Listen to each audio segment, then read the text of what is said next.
normal no Rio de Janeiro. A gente tem muita informação do Flusão para trazer para vocês. Fluminense se afastando um pouquinho mais da zona de rebaixamento. Tem jogador de destaque do futebol brasileiro se declarando oficialmente torcedor do Flu. Mano Menezes explicando algumas opções dele na partida de ontem. Isso e muito mais você vai conferir nesse vídeo aqui. Então, desde já, deixe o seu like, se inscreva no canal e ative o sininho para não perder nada. Depois da vinheta, vamos falar e muito do Fluminense.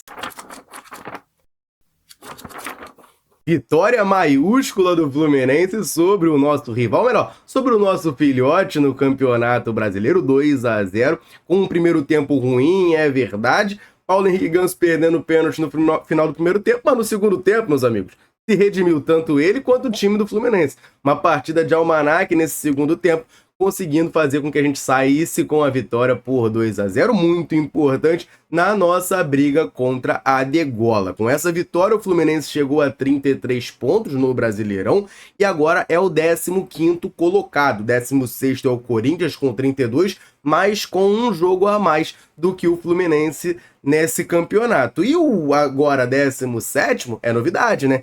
Eu tô falando aqui já tem um tempo que ele tá entrando nessa briga contra a degola. Tô falando do Atlético Paranaense, que perdeu justamente pro Corinthians, tem 28 jogos no campeonato, apenas 31 pontos. E a próxima partida do Fluminense é justamente o nosso jogo atrasado contra eles, uma partida que eu tenho batido aqui nessa tecla ao longo dos últimos dias, que é essencial para o Fluminense vencer com o Maracanã, né? O jogo será terça-feira, 7h30 da noite no Maracanã, com a força da torcida para empurrar de vez eles cada vez mais na zona e o Fluminense sair um pouco mais dessa situação. Inclusive tem parcial de ingressos para essa partida divulgada pelo Marcelo Neves do GE.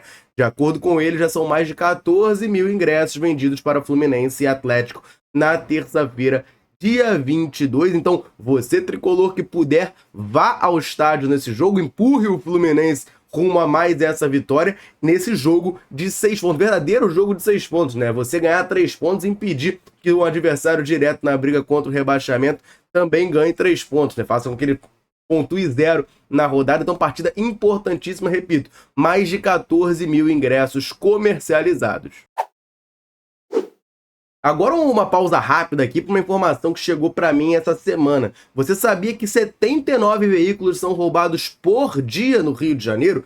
É um número absurdo, né? Então não dá para ficar andando por aí contando com a sorte, com seu carro, com a sua moto, desprotegidos, né? Então conte com quem entende de proteção. No Clube Unir você encontra preços que cabem no seu bolso. Pega o celular, escaneia o QR Code que está aqui do lado ou manda uma mensagem para o número que está aqui em cima na tela e confira os preços. A vitória maiúscula do Fluminense no segundo tempo deu até pro tricolor dar uma brincada, né? Dizendo que foi ritmo de treino. Teve creu da torcida, teve creu do Cauã Elias no banco de reservas. E eu particularmente brinquei muito dizendo que a partida estava em ritmo de treino, né? E um dos motivos para eu ter feito essa brincadeira é porque a gente viu um jogador que não atuava há bastante tempo com a camisa do Fluminense voltar a ser aproveitado. Tô falando do meia Renato Augusto, agora a camisa 7 do Fluminense, né? Teve essa novidade também, ele aparecendo com a camisa 7 do Fluminense no banco de reservas, entrou no segundo tempo. E vale lembrar, né? O Renato Augusto não atuava desde o dia 10 de agosto, quando ele entrou na derrota contra o Vasco da Gama.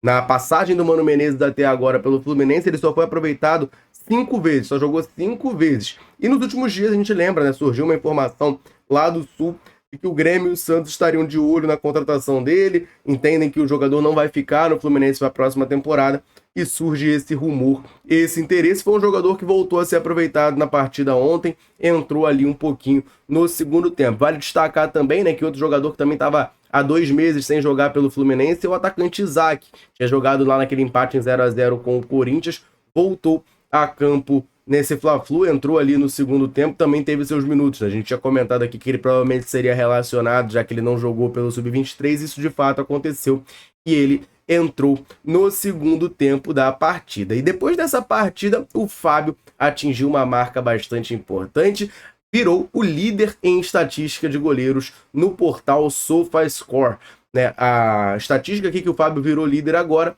é de maiores goleiros que mais fizeram defesas no campeonato brasileiro. Agora ele está com 12,88, passou o Everton do Palmeiras, que que tem 12,35. O top 5 é fechado pelo João Ricardo do Fortaleza com 10,88. João do Botafogo com 8,55 e Gabriel Vasconcelos do Juventude com 8,52. E a vitória tricolor foi destaque lá na Espanha. O Diário AS falou sobre essa situação, rasgou elogios a Paulo Henrique Ganso, e bem merecido, né? Por mais que ele tenha perdido o pênalti no primeiro tempo, o que o Ganso fez no segundo tempo foi coisa de gênio, né?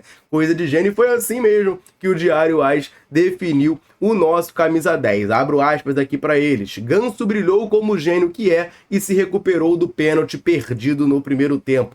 Essa foi a declaração do Diário AS sobre o Paulo Henrique Ganso, que participa de maneira magistral do primeiro gol do Fluminense. Ele dá aquele toque de calcanhar pro Cauã Elias, desmonta a zaga do Flamengo, Cauã arranca, toca pro Lima abrir o placar. E no segundo gol ele também acha um belo passe pro Martinelli cruzar pro John Arias fazer o segundo gol da partida. Mas o que mais me chamou a atenção nessa matéria do Diário AS foi o título dela, né?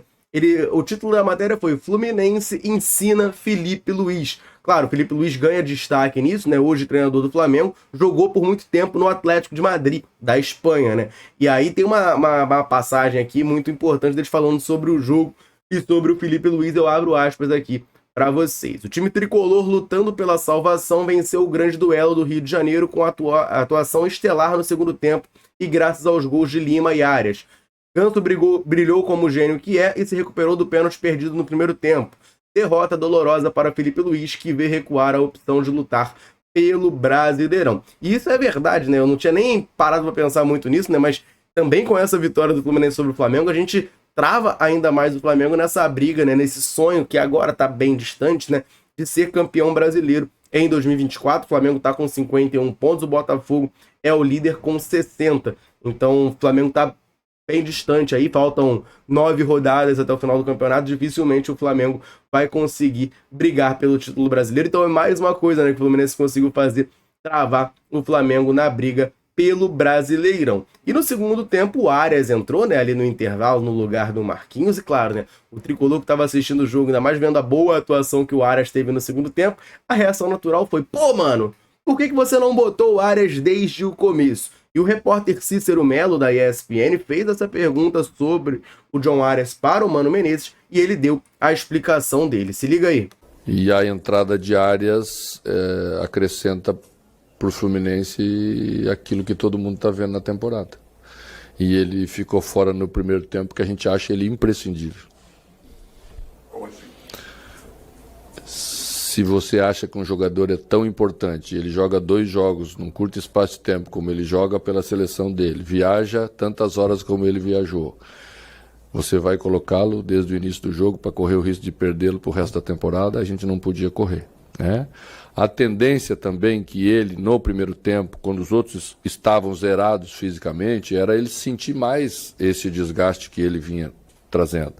Quando ele entrou, os outros já tinham 45 minutos jogados, então minimiza um pouco esse desgaste físico. A gente não falou com ninguém, só falou com ele, porque eu acho que essa hora é a conversa que a gente tem que ter, tá? Estrategicamente também achei que para nós era importante ter, na hora que o Flamengo provavelmente colocasse seus jogadores de hierarquia, nós tivéssemos também jogadores de hierarquia para pôr. Porque o jogo se decide muito nessas coisas do respeito que você tem, né, na qualidade e na trajetória dos jogadores que entram em jogos grandes como esse.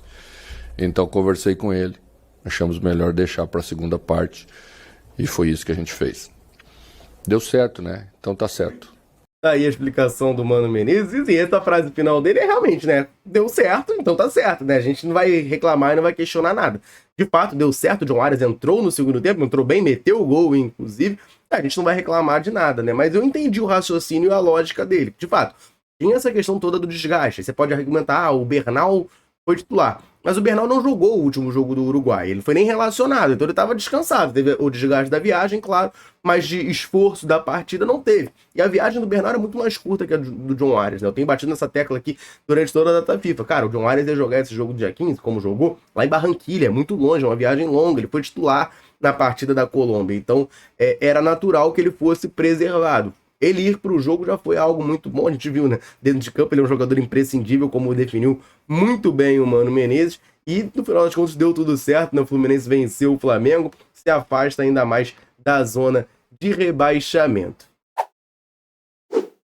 E tem destaque do futebol brasileiro se declarando publicamente torcedor do Fluminense. Para mim isso não era grande novidade não, mas agora a gente ouve pela primeira vez saindo da boca dele. A gente vai comentar um pouco sobre isso, mas antes a gente vai aproveitar aqui rapidinho para mandar um abraço para a galera tricolor, sempre ligada na Central, sempre nos dando aquela moral. Todo vídeo eu convido você que está aí assistindo a deixar um comentário aqui embaixo dizendo seu nome e de onde você nos assiste. A gente gosta muito de saber até onde nesse mundo gigantesco a Central Fluminense consegue alcançar. Galera, chega junto, deixa o comentário, sempre que a gente pode, a gente vem aqui e manda aquele abraço. Nesse vídeo eu vou mandar um abraço para o Marcos Afonso, do Rio de Janeiro, Geraldo Favalessa, de João Neiva, no Espírito Santo, Geraldo Machado, de São Sebastião, em São Paulo, para o Ed Wilson, de Joinville, e para o André Nunes, lá de São João da Barra, no interior do Rio de Janeiro. Um abração para a galera tricolor ligada na Central. Convite reforçado para você que está nos assistindo, quer que a gente mande um abraço, um salve, cite o seu nome, comenta aqui embaixo dizendo o seu nome e de onde você está nos assistindo. Combinado? Então vamos falar dessa informação, porque em entrevista ao GE, o atacante Paulinho, hoje no Atlético Mineiro, falou sobre diversos fatores da carreira dele, falou sobre a saída precoce, com apenas 18 anos, do Vasco da Gama, sobre o período no futebol alemão, onde ele esteve no Bayer Leverkusen, retorno ao futebol brasileiro, questões pessoais dele, um jogador muito ligado à religião, enfim, engajado politicamente. Ele falou sobre diversas coisas, só que para mim chamou muito a atenção em um dos pedaços da declaração dele, né? Ele estava sendo perguntado ali sobre o fato dele quase ter se chamado Edmundo, ele que é cria do Vasco da Gama, né? O Edmundo, o ídolo do Vasco da Gama.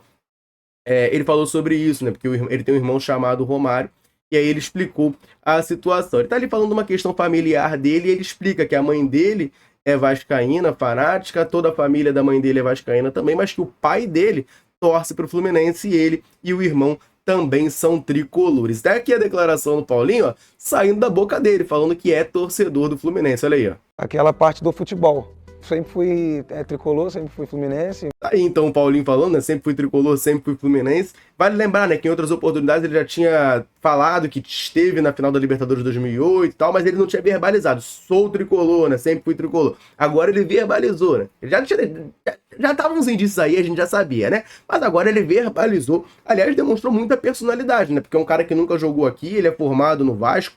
Inclusive, a gente precisa ser justo, na entrevista dele com o GE, ele fala com muito carinho do Vasco da Gama, ele tem muito carinho, muita gratidão, passou muitos anos, né, lá no Vasco, desde a categoria de base até o profissional, mas não esconde que é torcedor do Fluminense, deixa isso bem claro, fala abertamente sobre isso. Agora, para mim seria um sonho ver o Paulinho com a camisa tricolor, eu acho ele muito bom jogador, apesar de bem que aí a gente pode até brincar, né, no jogo de volta da Libertadores, ele perdeu ali uma, duas chances claríssimas, para eliminar o Fluminense, né? Acabou sendo eliminado depois pelo Davidson, mas até na época eu brinquei com alguns amigos. Eu falei, cara, o Paulinho é muito tricolor, né? Ele tentou de todo custo botar o Fluminense na semifinal da Libertadores, mas não deu certo. Enfim, fora a brincadeira, eu acho ele um jogador de muita qualidade, queria muito vê-lo no Fluminense, acho que no curto prazo é um pouco difícil, ele é um jogador caro, mas quem sabe no futuro a gente não veja o Paulinho jogando aqui. Ele tem apenas 24 anos, tempo para isso tem. Eu tenho certeza que ele iria adorar ser um dia jogador do Fluminense. Eu quero saber de você, tricolor ligado aqui na Central. E aí, você aceitaria o Paulinho do Atlético Mineiro no Fluminense? Deixa o comentário aqui embaixo pra gente trocar aquela ideia. Combinado? Eu vou ficando por aqui. Um abraço aos nossos tricolores. Tamo junto.